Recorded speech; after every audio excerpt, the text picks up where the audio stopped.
Hey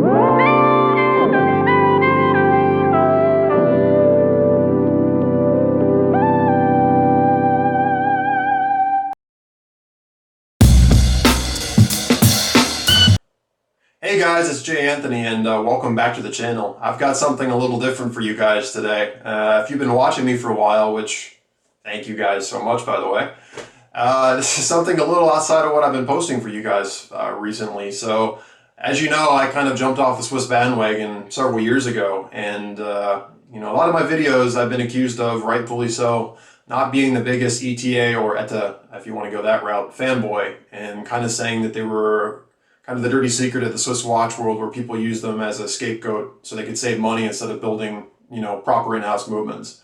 And I've gathered a reputation, which I understand why. I think it's deserved in some respects, that I'm kind of a little crazy about in-house movements, and that I've kind of been dogging anything that isn't an in-house movement. So I like to put my money where my mouth is, and it's about time that I did so. So here today we have the Hamilton Trent Automatic, and it has ETA or ETA movement in it. So what's it like now that I've picked up one of these watches again? You know, I've had it for about a week now, got some time on the wrist, and as you know, my biases being what they are, I've jumped on the Japanese Seiko bandwagon. So now that I have another ETA or ETA watch, and I've kind of gone back to experiencing a mid-tier or lower-tier Swiss luxury brand, you know, have my thoughts changed, and you know, maybe have your thoughts changed. So let's go ahead and take a look at this watch, and I'm going to give you my honest take on it. And I'm kind of surprised to be totally honest with you guys, how I really feel about this watch. So talked enough. Let's change camera views and let's go check it out. All right, guys, here it is. So this is the Hamilton Trent Automatic. It showed up, and I've had it on the wrist now for about a week, and you know what? I am actually very pleasantly surprised with this watch. To be totally honest with you, my expectations were not super high. And, you know, maybe it's about time that I change those perceptions a little bit. So let's go ahead and get the specs out of the way, and then I'll kind of give you my general impressions of the watch. So what can you expect of the Hamilton Trent Automatic? Well, first things first, the crystal is actually sapphire, which is a very nice feature. Now there is actually an exhibit case back as well. I'm not sure if this is sapphire or not. I believe it is, and it actually mentions sapphire back here, but I don't know for sure. So if you guys know in the comments, please let me know what it is. But the movement itself is actually an ETA 2824-2, and that is a 25 jewel movement. And if we take a look at the sweep of the second hand, you can see it's got a very smooth sweep to it. It's actually 28,000 beats per hour, which is on par with other watches, especially Rolex and Omega, that are in higher end brands. So you get that nice, very pretty sweep of the second hand. You know, if I were to compare this to, you know, a Seiko or some lower beat watches in general that are about, you know, 18,000 to 23,000 beats per hour, you definitely wouldn't get the same smooth ticking that you're kind of getting here. And, you know, this is one of those things that I think a lot of people kind of overlook, but you know what? It definitely does add something to the watch. You know, I think you definitely get a luxury feel when you have that beautiful sweeping of the second hand like you do on a higher beat watch. And I know a lot of you guys have actually told me too that you've been very intrigued by the Boulevard Precisionist line, because they have a perfectly smooth sweep, which is very much kind of what Seiko have achieved with their spring drive high-end Grand Seikos that are a mechanical quartz kind of hybrid. So I can't undersell it. You know, it is nice to have a higher beat watch again. As you guys are familiar with most of my collection at this point, a lot of it is far lower beat than this. So to have something that has this beautiful smooth sweep again is definitely a nice touch. Date window is down here at 6 o'clock. And if we take a look at the dial, you can see it actually has some dimension to it. I apologize, as you can see, there is no AR or anti-reflective coating. But you can see that the dial actually kind of descends in, and there's like an outer wall. And these markers actually are at a, I don't know, what is that, about a 40-ish degree angle to the dial itself. There's definitely a very deep drop-off. Apologize about my fingerprints there kind of fudging the dial up, but hey, it definitely has some cool dimension to it on the dial, and it's very minimalist, you know. This watch has a very kind of classic feel to it, and as I mentioned, you know, this was something that I picked up because I've always kind of been intrigued by vintage watches, vintage-looking watches like Jaeger-LeCoultre's Reverso, or Jaeger-LeCoultre. Forgive me on the pronunciation there, but so to wear a watch like this was something I kind of wanted to get my hands on, because you know, if this wasn't going to work for me case size, I didn't want to get into a bigger purchase where I may not like the way it wears on the wrist. So the dial, as you can see again, is very nice. But the other thing you'll notice too is the case itself is very pretty. It's got some great dimensions to it. You can see, hopefully on camera, that the bottom, they've done some great details where the bottom is super polished, but then halfway up you get to this brushed finish. And then you've got right here too on the lugs, they're actually beautifully polished as well. And then right next to them, it's brushed again. And you know, this camera may not be great at picking up the micro details, but there's some beautiful work on this case. And it's something that you really have to look at the watch to appreciate. And I really like those little micro details. You know, something else that's interesting is actually this strap. For starters, it does come on this very nice Hamilton deployment. And I've always kind of liked deployment clasp. I've never personally owned one. And I gotta say, in practice, it doesn't,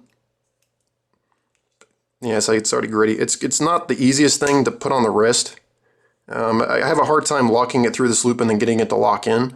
But I do think design-wise, I do think this is a pretty looking clasp. And as you can see, the Hamilton logo there is actually etched all the way through. So it does have a really kind of nice 3D effect to the logo itself. And they did some very, you know, beautiful, again, this is all polished, high polish, where the inner line is kind of more of a raw look. It's got a very nice feel. It does feel really well made. And so I guess just to start there, some other things too is this strap does feel very high quality. And as some of you guys may have noticed too, I think the color is very pretty. It actually really put me in the mood for a cigar, go figure. And there's a really nice like white contrast stitching on it. And it's marked Hamilton, and it does feel like they used a pretty decent grade of leather. Some other little detail you may not notice at first sight too is where it hooks into the lugs. It's 20 mil, but it actually is wider, and hopefully you can see, there it is. It actually comes out wider at the bottom of the lug, so it gives the strap a bigger look. So the strap is actually larger than 20 mil, but they actually did a nice job of actually tapering it in where it meets the case to help it kind of meet the case with a better marriage so that there's more of a seamless look to the strap, which I thought was a very nice little detail that they did. The crown, since we have it in this perspective, is also marked with an H for Hamilton. And again, they did some really nice detail. So you can see that there's like these micro crown guards.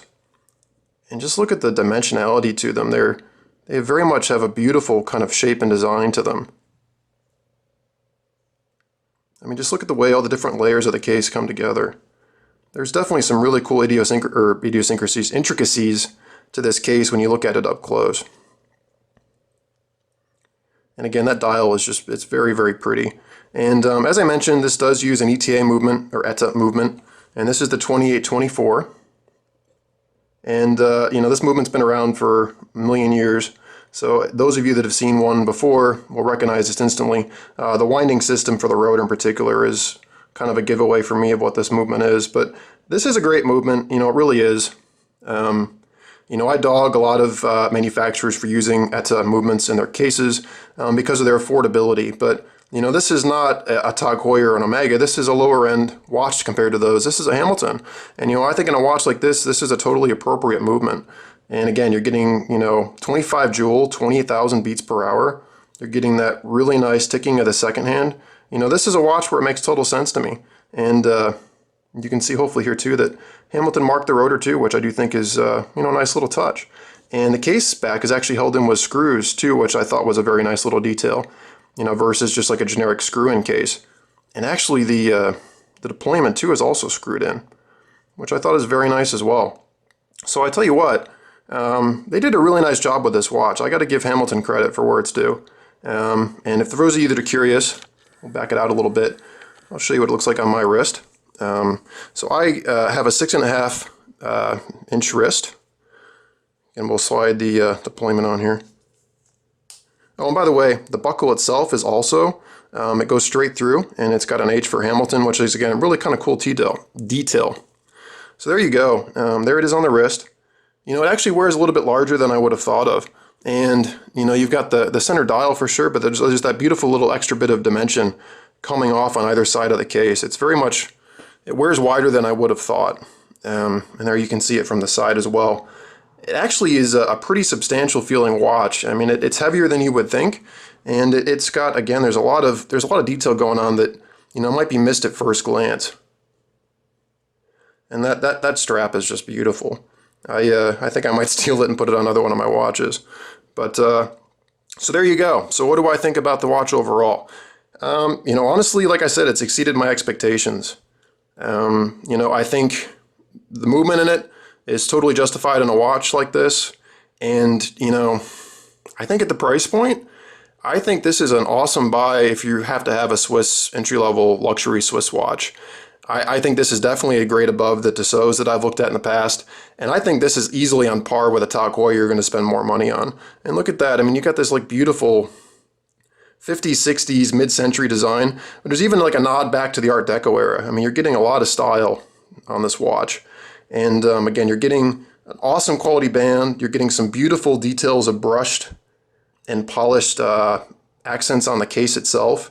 And it is just a terrific watch. Now, do I like it better than, you know, my Japanese watches? Well, we'll have to get to a review on that, and I'll have to compare it with the SARB when the SARB comes in. You know, does this change my views on Swiss watches in general? Yeah, you know what? I do think that this watch offers a lot of value for the money. I really do. Especially if you can pick one up on eBay or from a gray market dealer for a good price. I think these things are a really nice buy. I still love my Seikos and my Japanese watches, but you know what? This watch deserves credit where credit's due. So I've talked long enough, but hopefully you guys enjoyed this. And yeah, I would totally recommend one. It gets my thumbs up. So as always, thank you guys so much for watching. If you feel up to it, please comment on what you guys feel about this watch or what you'd like to see in the future. Rate and subscribe. And if you'd like to as well, I'm on social media now. So links for my Facebook, Instagram, and Twitter accounts are below in the description. So thank you guys so much and have an awesome day.